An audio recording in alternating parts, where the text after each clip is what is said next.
बातचीत का सिलसिला जारी रहेगा। मैं अब खैरुद्दीन बेगजानी साहब से कुछ सवाल करूंगी जी कि आप ये प्रोग्राम कब से कर रहे हैं और क्यों? ये लगभग 10 साल कबल जी से मैं स्टेज शो दे रहा हूँ और इसकी वजह ये रही कि हमारे फूफीजाद भाई लोग प्ले वगैरह करते थे और साथ साथ हैदराबाद के मशहूर प्लेस जैसा बब्बन खान का दरख्त के पंजे वगैरह है, वो देख के मैं इंस्पायर होके कुछ करने की किया और लगातार 10 साल से मैं स्टेज शो से वाबस्ता हूँ। जी, आप हैदराबादी फनकार या कोई भी मज़ाहिया फनकार से किससे ज़्यादा मुतासिर है और क्यों? मुतासिर की बात आपने जो छेड़ी है, ये बड़ा कठिन सवाल है क्योंकि सभी की मैं इज्जत करता हूँ, सबके अपने अपने आइटम हैं, काफ़ी पसंद करता हूँ, सभी लोगों का अपना अपना एक स्टाइल है। लेकिन आपने एक चीज़ यानी अचंभे में डाल दिया, तो मैं समझता हूँ हर तरह की वैरायटी सभी आर्टिस्टों में है। आप पूछते हैं तो मुझे एक नाम भाता है, वो है हबीब खदीर। ओह, बहुत खूब।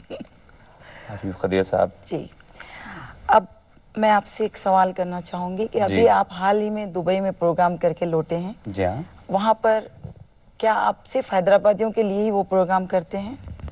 नहीं, हैदराबादी नहीं, ये जो सवाल आपने किया है हैदराबादी के लिए ये शो नहीं था।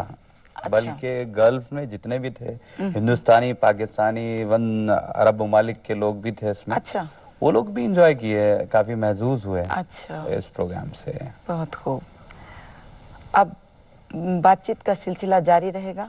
अब आप एक कुछ मज़ाहिया आइटम पेश करें। जरूर। अभी दगन की बात करेंगे तो यहाँ की जो बातचीत है बड़ी जबरदस्त बातचीत है। यहाँ पर जो हाँ को बोलते हैं हाउ, नहीं को बोलते हैं नको।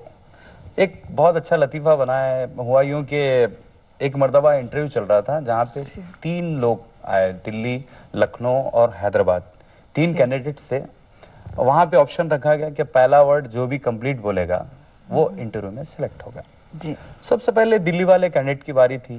जी वो आया, डोर ओपन करके बोला मैं कम इन, रिजेक्ट बोले। उसके बाद जो है दूसरा कैंडिडेट आया, वो लखनऊ से ताल्लुक रखता था। वो आया, डोर ओपन करके बोला क्या मैं अंदर आ सकता हूँ, रिजेक्ट। क्या मैं अंदर आ सकता हूँ। हैदराबादी कैंडिडेट ये तमाशा देख रहा था। दोनों कैंडिडेट से पूछा क्या यार, यहाँ पे ऑप्शन रखा गया कि पहला वर्ड जो भी कंप्लीट बोलेगा वो इंटरव्यू में सेलेक्ट होगा। ठीक है, हैदराबादी थे, फौरी डोर ओपन करके बोले घुसूं, सेलेक्ट। बहुत खूब, बहुत खूब। अभी आप डॉक्टर्स के पास जाते हैं जी, आप, डॉक्टर्स बहुत ही डिसिप्लिन वाले लोग होते हैं। जी, टाइम पे खाना, टाइम पे उठना।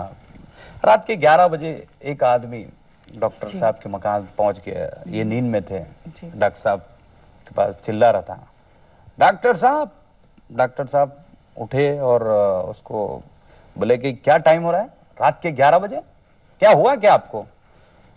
पेशेंट बोला डॉक्टर साहब मेरे को कुत्ता काट लिया। कुत्ता काट लिया? आपको पता नहीं मेरे क्लिनिक के क्या टाइमिंग है? मैं 5 बजे से 7 बजे तक देखता हूँ। हाँ डॉक्टर साहब, मेरे को मालूम, वो कुत्ते को नहीं मालूम ना। इसी तरीके से एक डॉक्टर के पास, जो कुत्तों के डॉक्टर थे, रुक रुक के बात करता था एक आदमी। अब बहुत ज्यादा रुक रुक के बात करता था। डॉक्टर साहब परेशान थे, क्या हुआ? अरे क्या हुआ? ऐसा आ रहा हूं। फिर सामने से खू खू, अच्छा कुत्ता। उसके बाद आके बोले तक काट दिया। नेचुरली बात है, आप रुक रुक के बात करते, इस बात से आपको कुत्ता काट लिया। अब मैं इंजेक्शन वगैरह देता हूँ। अभी आप बीच बचाव के लिए क्या करेंगे? आप क्या करते हैं बोल के 2 किलोमीटर दूर से चल चल बोलता हूँ। एक और पेशेंट आया डॉक्टर साहब के पास और बोले, डॉक्टर साहब पूछे कि भाई आपको कुत्ता कैसा काटा? अरे क्या बताऊं डॉक्टर साहब, मैं गली से गुजर रहा था, सामने से कुत्ता आ रहा था, फिर मैं पत्थर बताया, फिर और करीब आया कुत्ता, फिर उसके बाद लट थी वहां पे, लट घुमाया, फिर और करीब आया कुत्ता, फिर क्या चिल्लाया, अरे अरे, बोले तक काट दिया। ऐसा कर ये तो। फिर आप क्या करें? अब मैं क्या करता हूँ, कुत्ते के मालिक के पास गया। फिर कुत्ते का मालिक क्या बोला? कुत्ते का मालिक ये बोला, ये कुत्ता बहरा है। बहुत खूब, बहुत खूब, बहुत खूब। अक्सर हमारे जो शराबी लोग होते हैं कुछ ना कुछ बहाना तलाश करते हैं पीने के लिए। जी। एक चुन्नू भाई है, महल्ले के कैरेक्टर बता रहा हूँ मैं, ये बहाना ढूंढते हैं हमेशा, जिधर भी मिली बैठ गए सब। अभी मैं चुन्नू भाई से मिला, चुन्नू भाई शुरू हो गए, किधर है जानी? अरे भाई चुन्नू भाई, आप कब खत्म करेंगे? कब खत्म, आखिर ये शराब का सिलसिला आप खत्म करिए, कब तक? अरे पहली होने दे, खत्म 31 के बाद तो हाथ ही नहीं लगाता। ये तो खैर 31 चले गई, फिर ले लेके बैठे हुए थे। बोला क्या चुन्नू भाई? अरे कल की बच गई ना, इस बात से बैठा हुआ हूं। अब आंदा नहीं पीऊंगा मैं। फिर दूसरा दिन चला गया, चुन्नू भाई बार वाले को फोन कर रहे थे। आपको मालूम है बार वाले को अपराध का सिलसिला है, बार वाला तंग आ गया था, फोन रिसीव करते करते बार कब खुलेगा। चुन्नू भाई फोन करे, हेलो, अरे ये बार कब खुलेगा? अरे भाई साहब बार जो है दिन में 12 बजे खुलेगा, अभी अभी तो बंद हुआ है। अरे रे रे रे रे, नहीं रख फोन। फिर से फिर चुन्नू भाई लग गए फोन पे, अरे यार ये बार कब खुलेगा मेरे? हाँ अरे भाई साहब 12 बजे से पहले आप अंदर आ ही नहीं सकते। अरे भाई अंदर कौन आएगा, मेरे को बाहर निकलना है। बहुत खूब, बहुत खूब, बहुत खूब। जी, आपसे बातचीत का सिलसिला जारी रहेगा। अब मैं मलिक मेहरा साहब से एक सवाल करूंगी। जरूर। कि आप अमेरिका में वहाँ के लोगों से या वहाँ के हालात से मुतासिर होके कोई मज़ाहिया खाका तैयार किए? जी हाँ जी। जैसे कि यहाँ पर चाट भंडार वगैरह होते हैं ना, वैसे ही कुछ अमेरिका में भी है। वहाँ पर मैंने देखा कि एक बड़ा ही अच्छा सा आइटम बना। एक अमेरिकन देखा कि वो चाट भंडार पर जो वहाँ का शेफ है, यानी कि जो जिसे बावर्ची कहते हैं, वो जो एक समोसा बना रहा है और उस कढ़ाई में डालता है, जैसे समोसा पकता है वो कबीर से निकलता बाजू रखता है।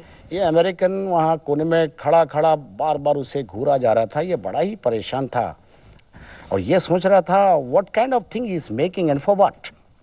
वो फौरन उसके पास गया, कहने लगा mister can I ask you. अब ये हिंदुस्तानी आदमी है, क्योंकि बावर्ची लोग ज़्यादातर पढ़े लिखे होते नहीं, लेकिन थोड़ी बहुत अंग्रेजी जानते हैं।